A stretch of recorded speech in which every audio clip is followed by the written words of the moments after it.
Harry Potter dan Kamar Rahasia. Bab 2. Peringatan Dobby. Harry berhasil tidak menjerit, tetapi nyaris saja. Makhluk kecil di tempat tidur itu bertelinga lebar seperti kelelawar dan bermata hijau menonjol sebesar bola tenis. Harry langsung tahu bahwa dialah yang pagi tadi mengawasinya dari pagar tanaman. Ketika mereka saling pandang, Harry mendengar suara Dudley dari ruang depan.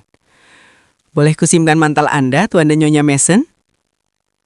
Makhluk itu meluncur turun dari tempat tidur dan membungkuk rendah sekali sehingga ujung hidungnya yang panjang dan kurus menyentuh karpet.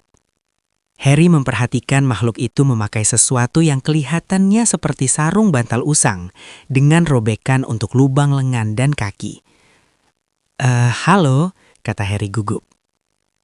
"Harry Potter," kata makhluk itu dengan suara melengking yang Harry yakin pasti terdengar sampai ke bawah tangga. "Sudah lama Dobby ingin bertemu Anda, Sir. Sungguh kehormatan besar." Terima kasih," kata Harry merayap sepanjang dinding dan terenyak di kursinya, di sebelah Hedwig yang sedang tidur di dalam sangkarnya yang besar. Dia ingin bertanya, "Kau ini apa?" Tetapi rasanya tidak sopan, maka sebagai gantinya dia bertanya, "Kau siapa?" "Dobby, Sir. Cukup Dobby saja. Dobby si pri rumah," jawab makhluk itu. "Oh, begitu," kata Harry. Bukannya aku memusir atau apa, tapi ini bukan saat yang baik bagiku untuk menerima pri rumah di kamarku." Tawa bibi Petunia yang melengking dibuat-buat terdengar dari ruang tamu. Pri itu menunduk lesu. "Bukannya aku tidak senang bertemu kau," kata Harry cepat-cepat. "Tetapi, apakah ada alasan khusus kenapa kau di sini?" "Oh iya, Sir," kata Dobby bersemangat. "Dobby datang untuk memberitahu Anda, Sir." "Susah, Sir. Enaknya Dobby mulai dari mana ya?" "Silakan duduk," kata Harry sopan, menunjuk tempat tidurnya.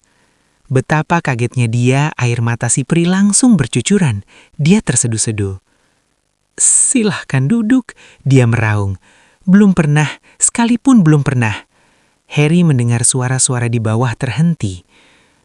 "Maaf," dia berbisik. "Aku tak bermaksud menghinamu." "Menghina Dobby?" Si pri tersedak. "Belum pernah Dobby dipersilahkan duduk oleh seorang penyihir seakan kita sederajat." Harry berusaha berkata "shh" dan sekaligus kelihatan lega, mengantar Dobby kembali ke tempat tidur. Dobby duduk di situ, cegukan, tampak seperti boneka besar yang jelek sekali. Akhirnya dia berhasil menguasai diri. Mata besarnya yang masih berair menatap Harry penuh pemujaan. "Pasti kau belum banyak bertemu penyihir yang sopan," kata Harry, berusaha menghiburnya. Dobby menggeleng. Kemudian mendadak saja dia melompat dan mulai membentur-benturkan kepalanya keras-keras ke jendela, seraya berteriak-teriak, "Dobby jelek! Dobby jelek!" "Jangan, kau kenapa?" desis Harry, melompat bangun dan menarik Dobby kembali ke tempat tidur. Hedwig terbangun sambil memekik luar biasa keras dan mengepak-ngepakkan sayapnya dengan liar ke jeruji sangkarnya. "Dobby harus menghukum diri sendiri, Sir," kata si peri yang matanya jadi agak juling. "Dobby hampir saja menjelek-jelekan keluarga Dobby, Sir." "Keluargamu?" "Keluarga penyihir tempat Dobby mengabdi, Sir. Dobby kan peri rumah, terikat untuk mengabdi dan melayani satu rumah dan satu keluarga selamanya." "Apa mereka tahu kau di sini?" tanya Harry ingin tahu. Dobby bergidik. "Oh tidak, Sir, tidak. Dobby nantinya harus menghukum diri dengan sangat menyedihkan karena datang menemui Anda, Sir. Dobby harus menjepit telinganya di pintu oven kalau sampai mereka tahu." "Tapi apa mereka tidak akan melihat kalau kau menjepit telingamu di pintu oven?" "Dobby meragukannya, Sir. Dobby selalu harus menghukum diri karena sesuatu, Sir. Mereka membiarkan saja Dobby begitu, Sir. Kadang-kadang mereka malah mengingatkan Dobby untuk melakukan hukuman tambahan." "Tetapi kenapa kau tidak pergi saja? Maksudku kabur." "Peri rumah harus dibebaskan, Sir. Dan keluarga itu tidak akan pernah membebaskan Dobby. Dobby akan melayani keluarga itu sampai mati, Sir." Harry terbelalak. "Dan kukira keadaanku sudah parah sekali karena harus tinggal di sini sebulan lagi," katanya. "Ceritamu membuat keluarga Dursley nyaris manusiawi. Apakah ada yang bisa membantumu? Bisakah aku membantumu?" Langsung saja Harry menyesal bicara begitu. Dobby sedu-sedu lagi saking berterima kasihnya. "Diamlah," bisik Harry panik. "Diamlah, kalau keluarga Dursley sampai dengar, kalau mereka tahu kau di sini." Harry Potter bertanya apakah dia bisa membantu Dobby. "Dobby sudah mendengar kehebatan Anda, Sir. Tapi tentang kebaikan Anda, Dobby tak pernah tahu." Harry yang wajahnya terasa panas berkata, "Apapun yang kau dengar tentang kehebatanku adalah omong kosong besar.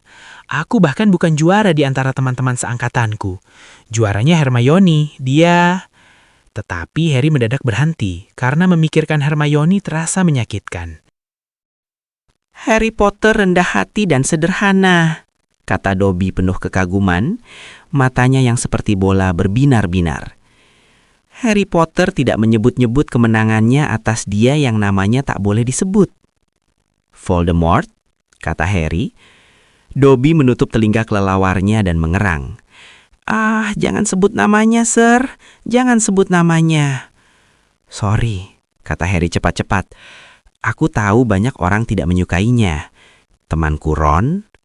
Dia berhenti lagi. Memikirkan Ron juga menyakitkan.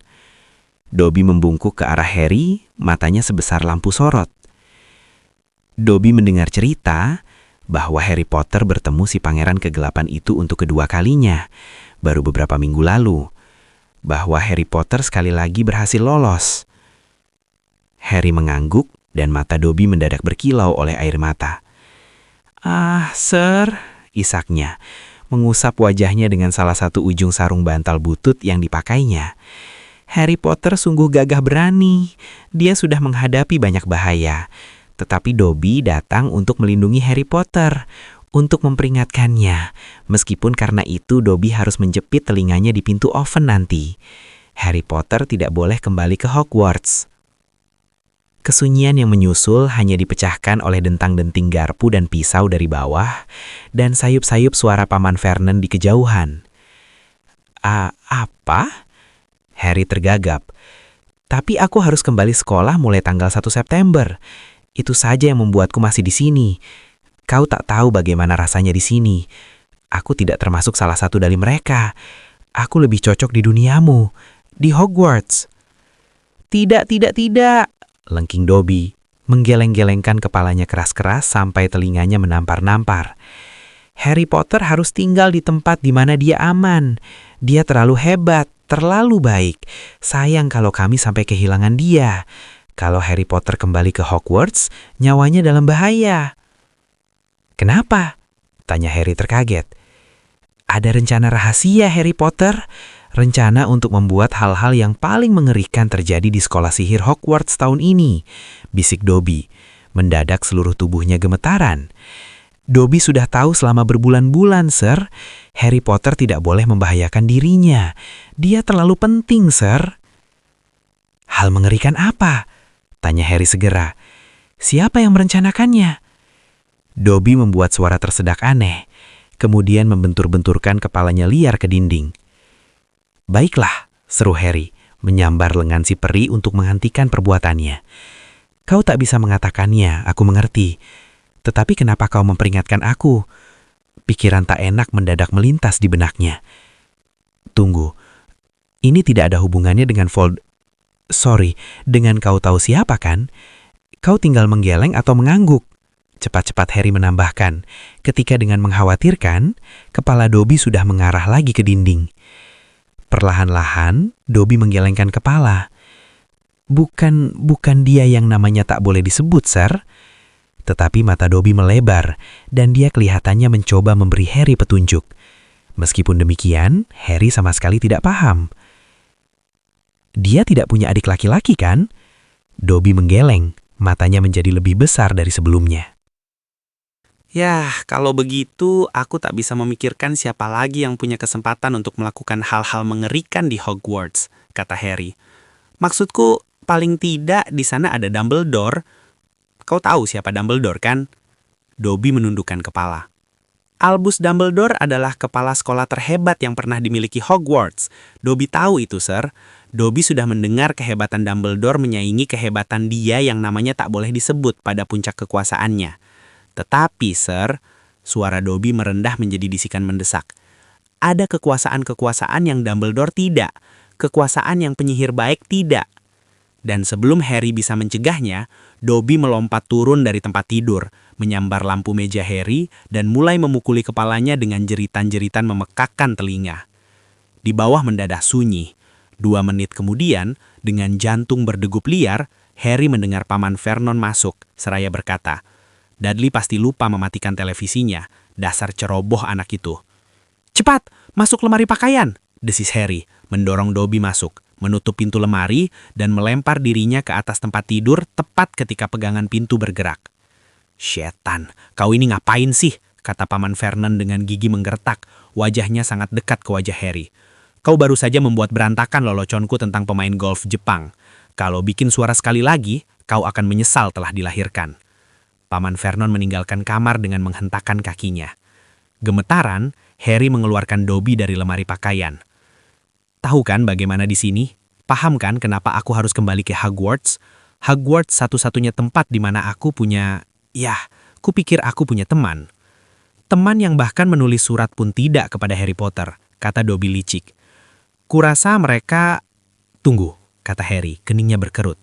"Bagaimana kau tahu teman-temanku tidak menulis kepadaku?" Dobby menggerak-gerakkan kakinya dengan gelisah. "Harry Potter tidak boleh marah kepada Dobby. Dobby melakukannya demi kebaikan. Apakah kau yang mengambil surat-suratku?" "Dobby membawanya, Sir," kata si peri. Dengan gesit ia menjauh dari jangkauan Harry, lalu menarik keluar setumpuk tebal amplop dari dalam sarung pala yang dipakainya. Harry bisa mengenali tulisan Hermione yang rapi, tulisan cakar ayam Ron yang berantakan, dan bahkan coretan yang kelihatannya dikirim oleh si pengawas binatang liar Hogwarts, Hagrid.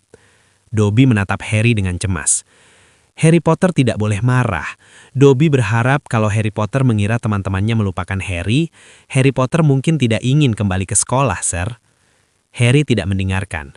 Dia berusaha merebut surat-surat itu, tetapi Dobby melompat menjauh. "Ini akan diberikan kepada Harry Potter, Sir, kalau dia berjanji kepada Dobby bahwa dia tidak akan kembali ke Hogwarts." "Ah, Sir, ini bahaya yang tak boleh Anda hadapi. Katakan Anda tidak akan kembali, Sir." "Tidak," kata Harry marah. "Kembalikan surat teman-temanku." "Kalau begitu, Harry Potter tidak memberikan pilihan lain kepada Dobby," kata si peri sedih. Sebelum Harry bisa bergerak, Dobby sudah melesat ke pintu kamar, membukanya, dan melompat turun. Dengan mulut kering, jantung berdegup kencang, Harry melompat mengejarnya, berusaha tidak membuat suara. Dia melompati 6 anak tangga terakhir, mendarat seperti kucing di atas karpet, celinguk mencari Dobby. Dari ruang makan, didengarnya Paman Vernon berkata, "Ceritakan kepada Petunia cerita lucu tentang tukang ledeng Amerika itu, Tuan Mason. Dia sudah ingin sekali dengar." Harry berlari ke dapur dan hatinya mencelos. Puding mahakarya Bibi Petunia, gundukan krim dan gula itu sekarang melayang dekat langit-langit. Di atas lemari di sudut, Dobby meringkuk. "Jangan," kata Harry serak. "Tolong jangan, mereka akan membunuhku." "Harry Potter harus bilang dia tidak akan kembali ke sekolah." "Dobby, tolong." "Katakan, Sir." "Tidak bisa." Dobby memandangnya sedih. "Kalau begitu Dobby terpaksa melakukannya, Sir, untuk kebaikan Harry Potter sendiri." Puding itu terjatuh ke lantai dengan bunyi memekakan. Krim memercik ke jendela dan dinding, sementara piringnya pecah. Diiringi bunyi seperti lecutan cemeti, Dobby menghilang. Terdengar jeritan dari ruang makan, dan Paman Vernon berlari ke dapur, menemukan Harry berdiri kaku saking kagetnya dari kepala sampai kaki belumur puding Bibi Petunia. Awalnya, kelihatannya Paman Vernon bisa menutupi kejadian itu. Cuma keponakan kami sangat bingung bertemu orang asing, membuatnya cemas, maka kami minta dia tinggal saja di atas. Paman Vernon meminta suami istri Mason yang syok kembali ke ruang makan. Lalu ia menghancar Harry sampai nyawanya tinggal seujung rambut setelah tamunya pulang nanti. Diberinya Harry alat pel. Bibi Petunia mengedarkan kotak permen pedas sehabis makan, dan Harry masih gemetaran mulai membersihkan dapur. Paman Vernon mungkin masih akan bisa menyelesaikan transaksinya kalau bukan gara-gara si burung hantu. Bibi Petunia sedang mengedarkan kotak permen pedas sehabis makan ketika seekor burung hantu serak melesat masuk lewat jendela ruang makan, menjatuhkan sepucuk surat ke atas kepala Nyonya Mason dan melesat keluar lagi. Nyonya Mason menjerit seakan melihat hantu dan berlari keluar rumah, berteriak-teriak menuduh mereka gila. Sebelum bergegas menyusul istrinya, Tuan Mason masih sempat memberitahu keluarga Dursley bahwa istrinya takut setengah mati pada segala macam burung, dan bertanya apakah begini cara mereka bergurau. Harry berdiri di dapur, mencengkeram gagang pel untuk menopangnya, ketika Paman Vernon mendekatinya, matanya yang kecil berkilat licik. "Baca ini," desisnya galak, seraya mengacung-acungkan surat yang dibawa burung hantu tadi. "Ayo, baca." Harry mengambilnya. Surat itu tidak berisi ucapan selamat ulang tahun. Tuan Potter yang terhormat, kami baru saja menerima laporan mata-mata bahwa mantra melayang baru saja digunakan di tempat tinggal Anda malam ini pada pukul 9:12 menit. Seperti Anda ketahui, penyihir di bawah umur tidak diperkenankan menggunakan sihir di luar sekolah. Dan jika Anda menggunakan sihir lagi, Anda bisa dikeluarkan dari sekolah. Dekrit pembatasan masuk akal bagi penyihir di bawah umur 1875 paragraf C. Kami juga meminta Anda mengingat bahwa kegiatan sihir apapun yang berisiko menarik perhatian anggota komunitas non-sihir, Muggle, adalah pelanggaran serius sesuai peraturan ke-13 Konfederasi Internasional Undang-Undang Kerahasiaan Sihir. Selamat menikmati liburan. Hormat kami, Mafalda Hopkirk, Departemen Penggunaan Sihir yang Tidak Pada Tempatnya, Kementerian Sihir. Harry mendongak dari suratnya dan menelan ludah. "Kau tidak memberitahu kami kau tidak diizinkan menggunakan sihir di luar sekolah," kata Paman Vernon, kilatan liar menari-nari di matanya. "Lupa, tidak ingat sama sekali, pasti begitu alasanmu." Dia menghadapi Harry seperti anjing bulldog besar dengan mulut menyeringai. "Well, aku punya kabar untukmu. Aku akan mengurungmu. Kau tak akan pernah kembali ke sekolah itu. Tak pernah. Dan kalau kau mencoba menyihir dirimu lepas dari kurungan, mereka akan mengeluarkanmu." Dan sambil tertawa seperti orang gila, dia menyeret Harry kembali ke atas. Paman Vernon membuktikan kekejaman kata-katanya. Esok paginya, dia membayar orang untuk memasang jeruji pada jendela Harry. Dia sendiri memasang pintu kucing di pintu kamar, supaya sedikit makanan bisa didorong masuk 3 kali sehari.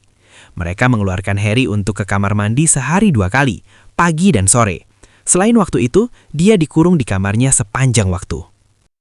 3 hari kemudian, keluarga Dursley belum menampakkan tanda-tanda berbelas kasihan, dan Harry tidak melihat jalan keluar dari keadaannya itu.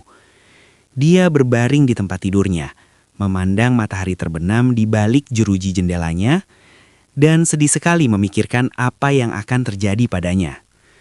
Apa gunanya menyihir dirinya keluar dari kamarnya kalau gara-gara itu Hogwarts akan mengeluarkannya? Tapi hidup di Private Drive tak tertahankan lagi. Sekarang setelah keluarga Dursley tahu mereka tidak akan terbangun sebagai kelelawar pemakan buah, dia telah kehilangan satu-satunya senjata. Dobby mungkin telah menyelamatkan Harry dari bencana mengerikan di Hogwarts. Tetapi melihat keadaannya ini, dia toh mungkin akan mati kelaparan juga. Pintu kucing berderik dan tangan Bibi Petunia muncul, mendorong semangkuk sup kaleng ke dalam kamar. Harry, yang perutnya melilit kelaparan, melompat dari tempat tidurnya dan menyambarnya.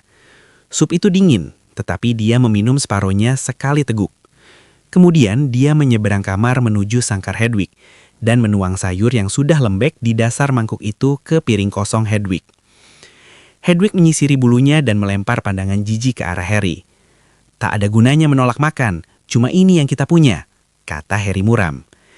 Ditaruhnya mangkuk kosong itu di lantai di 11 pintu kucing. Lalu dia kembali berbaring di tempat tidurnya, malah merasa lebih lapar daripada sebelum makan sup tadi. Seandainya dia masih hidup sebulan lagi, apa yang akan terjadi jika dia tidak muncul di Hogwarts? Akankah seseorang dikirim untuk mencari tahu kenapa dia tidak kembali? Apakah mereka akan berhasil membuat keluarga Dursley mengizinkannya pergi? Ruangan mulai gelap. Kelelahan, perutnya keroncongan, otaknya dipenuhi pertanyaan-pertanyaan sama yang tak bisa dijawab, Harry tertidur. Tidurnya gelisah. Dia bermimpi dijadikan tontonan di kebun binatang, dengan kartu bertuliskan penyihir di bawah umur menempel di kandangnya. Orang-orang memandang ingin tahu kepadanya lewat jeruji, sementara dia terbaring, kelaparan dan lemah di atas tempat tidur jerami. Dilihatnya wajah Dobby di tengah kerumunan dan dia berteriak minta bantuan. Tetapi Dobby berseru, "Harry Potter aman di situ, Sir," lalu lenyap. Kemudian keluarga Dursley muncul dan Dudley menderak-derakan jeruji kandang, menertawakannya. "Hentikan!" gumam Harry ketika derak jeruji itu membuat kepalanya berdenyut sakit. "Jangan ganggu aku, hentikan, aku sedang mencoba tidur." Harry membuka matanya. Cahaya bulan menerobos masuk lewat jeruji jendela. Dan memang ada orang yang memandang ingin tahu lewat jeruji jendela. Anak yang wajahnya berbintik-bintik, berambut merah, dan berhidung panjang. Ron Weasley ada di luar jendela Harry.